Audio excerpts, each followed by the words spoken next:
What's going on, everybody? Alonzo here with GulfCoastSmoke.com, and today we're practicing our competition trim. So you guys have been seeing us do some competition stuff over the last few weeks, and today we're looking at the brisket trim. Now, we are going to be competing in a CBA event. This is also a good trim for IBCA. I have done IBCA in the past, and this is exactly what I did. So as this video goes on, if you guys see us do anything right, see us do anything wrong, leave a comment down below just to let us know, because we are actively trying to learn. We are actively trying to do well in these competitions. We don't compete all the time, but every single time we go, we definitely want to do well. Let's get right into it. Today we're cutting up a choice grade brisket that I got from my local HEB. We're not going to be using this in competition, but it's going to be great for practice. When it comes to competition brisket, I do like to have a few tools on hand, and I start with my 6-inch flexible boning knife. I have a slicer here just in case I need to make any long slices. I have a knife sharpener, and then I have a foil pan and a Tupperware here. So the reason that I keep these is because I know if my brisket fits in here, this is what I inject in, and this is what I wrap in, and that is going to be the perfect size for what I'm looking to do. For our competition trim today, we're starting with a 15.5-pound choice brisket. I'm just going to cut the decal fat, and I am going to get this out of the package. After that, I'm just going to use some paper towels to dry this brisket off just a little bit. It makes it easier to handle, and I don't want to get all that nastiness that's inside all over the place. Make sure to get the back as well. Like I said, we want to make this as easy as possible to handle. So this was in the freezer for about 25 minutes before I decided to start trimming today. And the reason I like to do that is because when the fat is colder, it's much easier to trim, and the fat side is exactly where we're going to start today. So we're competing in a CBA competition. That's here in Texas. It does not have certified judges like KCBS or anything like that. So I am trimming to try and get a good backyard flavor out there, but I still want to stay true to competition. So the first thing I do is just take off this big old flap here that's right over the point meat. And the reason I want to do that is because I'm trying to get this as even as possible all the way across. That's going to allow me to cook this faster and cook the point and the flat at a good even rate. You can see that there's a lot of fat that we're digging out over here. And again, I do not want any of that in the brisket. It is going to be a very aggressive trim today, but you guys have to remember that we are trying to practice for competition. If you guys have any tips, let me know. We are not competition cooks by any means. We are going to try our hand this year, and that's really because I want to support what the competition is all about. So the people that are putting on the competition that we're going to be competing at this year, it actually, what's the word I'm looking for? It benefits children that are fighting cancer. I know I've said this a few times already, but that's why we are going to this. I mean, obviously we want to win. We love barbecue. And, you know, in my head, I always start thinking, man, I really want to start competing because it looks so much fun. And if you guys watch Barbecue USA, man, it makes it look like it's just such a blast out there. So you never know, but right now, like I said, we are just trying to learn as much as we can. I've been watching as much videos as possible. And again, I'm just trying to even everything back on the backside over here. So you could see that I did expose some meat here. That's completely fine with me. When I'm cooking a competition brisket, there's going to be a lot of intramuscular fat in there because I am going to cook a Wagyu brisket. That's the way I've done it in the past. I have done, I think, maybe like, 3 or 4 competitions? And we've always picked up a Wagyu brisket. You know, we think they taste delicious. And we did pull out a 4th place brisket last year in Ingleside at a competition called Ribs and Rods. I don't know if we put that on a video or not, but I know that we did it at Ingleside. So I'm going to keep going until I get this exactly the way I want. And one of the things you'll notice is with my knife here, I actually lay it pretty much parallel to the brisket so I can make sure that when I'm trimming, I'm not taking off too much. So I can take off more and I can't put it back. That's kind of my philosophy. That's why I trim the way I trim.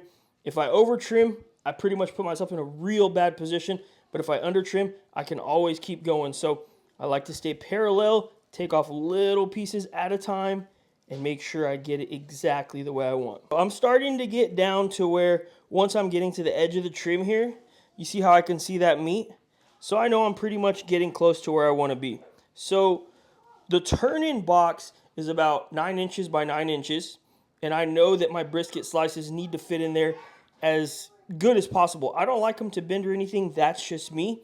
I don't want to have to trim the sides if I don't need to. So again, don't forget 9 inches by 9 inches, and that's exactly where I want these to be. So I showed you guys earlier the 2 tools that I use when I'm cooking brisket. So the plastic Tupperware that this is going to go in, and then the foil pan that I'm going to wrap it in. I always like to keep in mind that this has to fit in those. So right now, this is way too big, okay? But I am trying to do this slowly but surely, so let's keep going. One of the other things that I want to keep in mind is I don't want any sharp edges here. So right now I have a knife. This is a 6-inch boning knife. And I've also got a slicer just in case I need to make a really long cut here. But we're also going to use some kitchen shears in just a little bit to round out all these edges. I actually do this on every single brisket that I cook, so it's kind of become a habit to me. So I'm going to flip over real quick just to get an idea of what we're looking at. One of the things that I see people do is they'll actually kind of try and switch the grain here. So they'll make it to where this is 100% up and down when they're trimming their briskets. I'm not too worried about that. To me, I can cook it to where I think it's tender enough. I don't know how else to say it. I'm not trying to sound like that, but I could cook it to where it's tender enough. I don't even worry about that. So now, because you look at the brisket, the shape is kind of off. I want to square everything up, and that is exactly where my long slicer is going to come in here, okay? So the fat over here is really gray and ugly, and that's just because it's been in this package. Everything is oxidizing. So I'm just going to take a pretty big cut off. My kids are making a fort in the background. I'm not going to stop them from doing what they do, so if you guys hear them, sorry about that. So this is a pretty big chunk. If you guys want to save it, go ahead. If you guys don't want to save it, that's your decision too. And just for the record, I am saving everything that we trimmed today, and then I'll decide if I want to save it from there, but I'm not throwing it straight in the trash. I always like to look at it first just to see if it's something we'd like. And I'm going to come over a few inches here, and I'm just going to cut right here. So again, I'm taking a lot of meat off of this. And you guys look, that's a choice grade brisket. There's like no marbling in it at all. Doesn't mean it would be a bad brisket, but this is definitely not something that I would want to take to a competition. Do not forget, we're not using choice grade in competition. We are going to be using a Wagyu. I haven't decided if I want to use Rosewood or if I want to use Midland. Our success in the past has come from Midland Meat Company. They have really good briskets. So now you guys can see that I'm kind of starting to get my shape here. Okay, so on the back side, this is the point. You guys can see the point right here. I'm holding it in my hand. I know that whenever I'm competing in IBCA or CBA, that the judges are not certified. They're backyard judges, which is completely fine, but I like to cater to that. So my slices are going to come right in the middle here, and that's going to have some point and some flat. Okay, so I don't need this point all the way back here, and I'm not going to be using flat only slices. So what I'm going to do, just to get everything a little more uniform, is I'm going to cut a little bit on the backside as well. So again, this right here is a very good piece of meat. I'm not throwing this away, but again, this is your decision. If you guys want to, by all means, go ahead. I also like to keep a sharpener on hand at all times. These cost like $4 at my local grocery store, so I'm not worried about getting dirty or anything like that, but I always keep this on me. Again, at this moment, I'm not worried about everything being 100% perfect. I'm starting to get there, but I'm completely fine still. So now I'm going to kind of start rounding out the edges a little bit. And again, I'm going to go parallel to the meat, and I'm going to make my trim, my slices, whatever you want to call it. That's how I'm going to trim. So there's always this big seam of fat right here that honestly makes me feel a little bit weird, because when I dig it out, I'll notice that the brisket actually splits right there, and it's pretty much in every single brisket. I haven't figured out the best way to do it, and the reason I don't want to go too deep is obviously I don't want to gouge into this meat. It's a nice piece of meat, right? So I leave this there just a little bit. I don't go all the way with that, and it hasn't really messed me up yet, but we'll see how I feel about it today. So again, I'm just getting everything off the top as best I can. And don't forget a cold brisket. This is much, much easier. It's already getting warm on me, right? So the brisket gets warm pretty quick, especially as you're touching it, as you're trimming it. So the colder you could do this, the better. You could put your finger under. We'll try and get some of this fat out of here. I'm gonna go ahead and flip this around, get it a little closer to me. You guys can see the brisket is starting to take a really good shape now. This is just about where I want it. So I don't measure with like a measuring tape or with a ruler or anything like that. I have seen people do it. What I like to do, me personally, is I like to make sure and go back and check those tools that I was talking to you about. And I'm calling them tools because it's something that we do use to make our brisket. And what I'm talking about is that Rubbermaid Tupperware and that foil pan. If you look at the brisket, put my pan pretty much right over it. I would say that this is just about a perfect size. Okay, so I don't need to make it any smaller than this, but I do need to still work on the trim on the backside because we want to make sure that we have this to where it's as even as possible all the way across. When I talk about it being as even as possible, I'm talking about it this way. Do you see this big old layer of fat? Now, obviously, in the end, I can trim that out, but for now, I want to just take it down a little bit. You guys can also see that, unfortunately, from the butcher, I got a pretty nasty little gash right here and right here. So I'm going to have to see what I can do with that in order to make this to where it's not going to mess me up. So, again, I'm going to get my knife. I'm going to go parallel.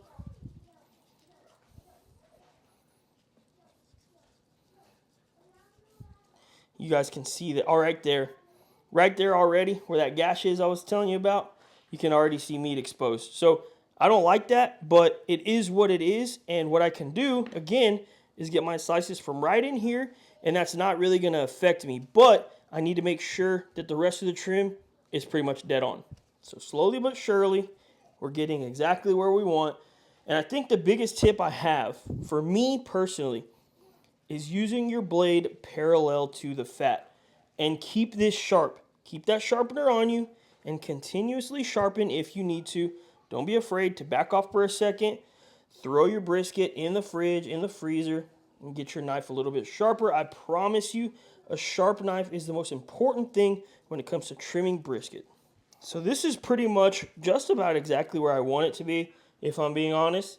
I could keep going because I'm very tedious, but at some point you got to stop. I mean, you know, it's one of those things where I think a lot of us that are in barbecue and really into barbecue are kind of perfectionists a little bit. So I think that's why this sport really, really, really just kind of goes well with all of us. But, you know, if you don't stop, you're never going to stop. So just a few things. I'll take a little slice here just to kind of make that a little more square, exactly the way I want. And you'll see that there's some stuff here that's not exactly perfect. But we'll fix that up here in just a second. You'll be surprised how well this will shape up when we start using those kitchen shears. Now I'm going to start pulling out my shears, rounding some stuff off here, and trimming this fat up. But I've found that it just makes for a really, really good looking brisket. Cooks evenly. And for us, personally, it's just yielded a really good product and a really consistent product. So I can honestly say that whenever I cook briskets, if I'm cooking them for people or whatever, I'm pretty consistent, right? I know that I can put out a good product majority of the time, and this right here is honestly one of the reasons. Now also keep in mind that we have literally been to like 3 or 4 competitions in our entire life, so take everything that we say with a grain of salt. We're not perfect. We do love barbecue very, very much, if you guys can't tell by now. We do want to do well, but there's a lot of people out there that probably have a lot better tips and tricks. I'm just showing you guys what we do, okay? So if you guys go to a competition or you compete consistently and you see us doing anything wrong, seriously, please just let us know in the comments. We're always looking to learn. In my opinion, if you can't take that criticism, you're never going to be great. I'm not saying I want to be great at competition barbecue, but, I mean, we definitely don't want to go out there and just absolutely embarrass ourselves. Just about finished here. There's a little part I want to get here with my shears. just to round everything out. You can see I'm not taking much meat off at all whatsoever, but this just makes it really easy to round out like that. And when all is said and done, this right here is our brisket trim. This is for CBA and IBCA competitions. If you guys are doing KCBS, I think that you want to remove the flat and do all that other stuff. We don't do KCBS, but this is really where I'm at for IBCA and CBA.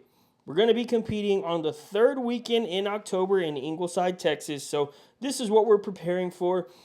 And I think that this is exactly what I want. I mean, I'm really happy with this trim. I actually love trimming briskets, even when it comes to backyard or competition. I really, really, really love trimming briskets. It's kind of like, it's like an art, right? Or it feels like it at least, and it feels really relaxing. Sometimes, of course, it gets frustrating, but I really like to do it. So this is what I'm looking at. You got a really nice shape overall. You guys can see that everything is a really good size all the way across.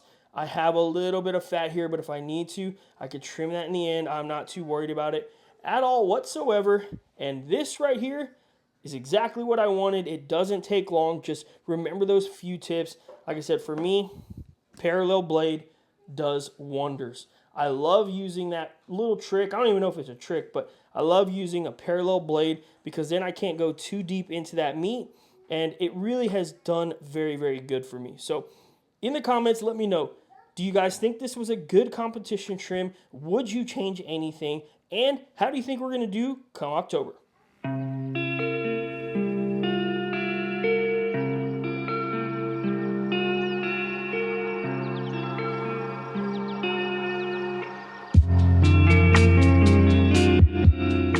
And that's all there is to it on this competition trim. I would say this turned out pretty much exactly the way I wanted to. Now, as I'm looking at it a little bit over time, I probably could have gone a little bit thinner, but that's no big deal. In the end, if I absolutely need to, I can trim some stuff off. I don't like to, but this is an overall really good trim. I like the shape. I like the way that we're going to be able to cook this thing. I would say we're going to be able to get this done in around 5.5 or 6 hours cooking on our gateway drum, and that is going to be the next video or one of the next videos. If you guys would drop a comment down below and let me know that you want to see that. Again, we're always looking for suggestions. If you have any good sauces, injections, any mops to put inside the wrap of the brisket, let us know. Again, we're always looking to learn. As always, we really appreciate you guys tuning into this video. Thanks, and we'll see you on the next one.